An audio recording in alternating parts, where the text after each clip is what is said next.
and demonstrated from the start an immediate increase in mortality in those men who had a low level of bioavailable testosterone and coronary disease. In our multivariate analysis, low testosterone was as powerful a predictor of mortality as was heart failure. Again, we showed, as Shaw's did, that there's a separation here between those with a normal level of testosterone, an intermediate level of testosterone, and a low level of testosterone.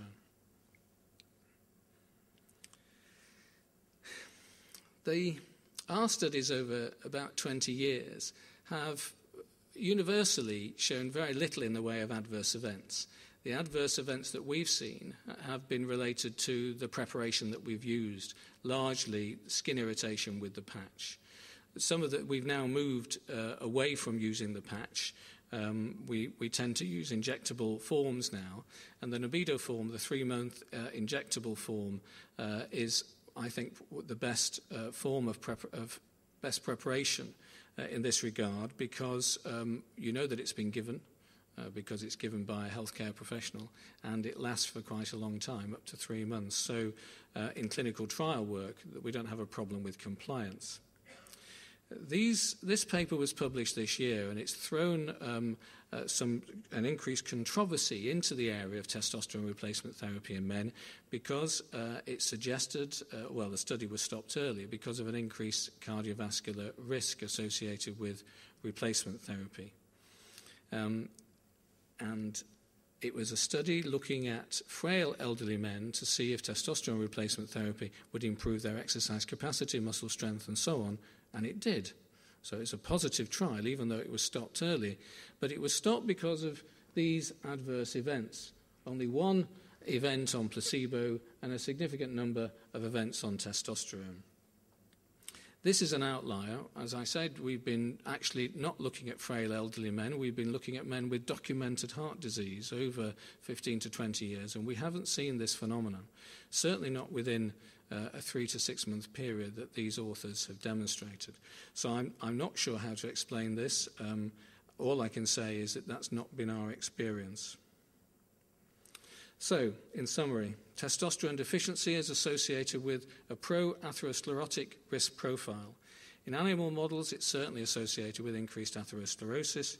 In man, there's evidence of increased non-invasive markers for atherosclerosis. There's unequivocal evidence now with at least 4, and I've refereed other papers, there are more papers coming out showing that low testosterone increases cardiovascular and total mortality.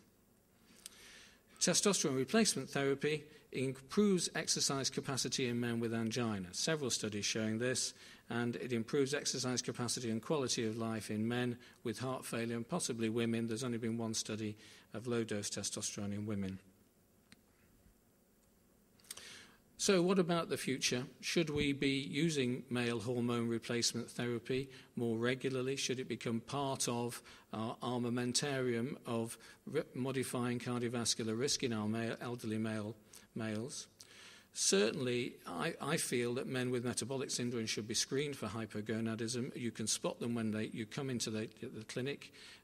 Type 2 diabetes, commonly associated with abdominal obesity in man.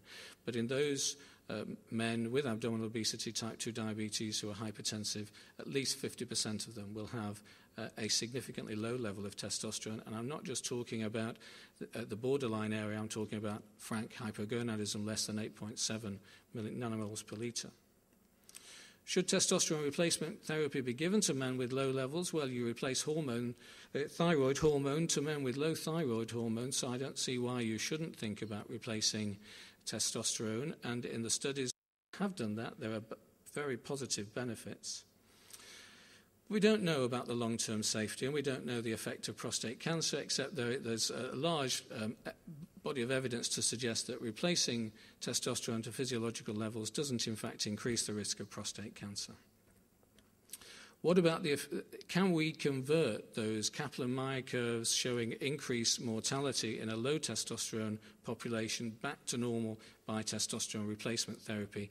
That's the key. That's the unanswered question. We need a large epidemiological study, a large treatment study over 5 years, placebo-controlled, to prove that, and we don't know. So I recommend that you seriously think about testosterone replacement therapy in your men, but please don't give too much. Thank you very much. Thank you very much, Professor, for the excellent and very informative presentation. We have several minutes for questions and comments. Please. I wonder whether, Professor, yourself use... Hello, my name is Dr. Razak from Pakistan. In case of the testosterone deficiency, is it mandatory to do PSA before starting therapy? Yes. Yes, I'm a cardiologist and I don't treat people with testosterone. I send them to my endocrinological colleagues who properly work them up and measure FSH and LH and work out why their testosterone level is low. Sometimes it is related simply to the older age effect, but sometimes it is related to pituitary disease. So they're properly worked up and you need to do digital rectal examinations to make sure there isn't any prostate abnormality, and PSA, yes. Thank you. Any further question? I just wonder that now not yet for the recommendation to use testosterone in the elderly. To use it in the elderly? Yeah. Well, I mean, I think that this paper from the New England Journal has obviously upset the apple cart a bit.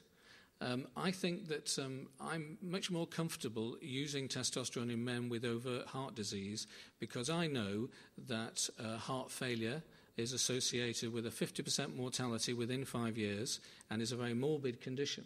And if I can give anything which helps with symptoms, never mind helps with survival, then that's a good thing for my patients. They're going to die anyway from heart failure. If I can improve their quality of life, that's a good thing. So I actively screen my patients, with my male patients with heart failure, to look if we can give additional therapy with testosterone because of the proven benefits, with all the the riders about checking their prostate and so on. In terms of angina, nowadays we have such effective treatments for angina by intervention, coronary artery bypass surgery. We have few men who have resistant angina. So it's less of an issue. There are cohorts of men who are resistant, who have a recurrent angina following coronary artery bypass surgery and angioplasty, and that population, certainly we would look at other ways of helping them.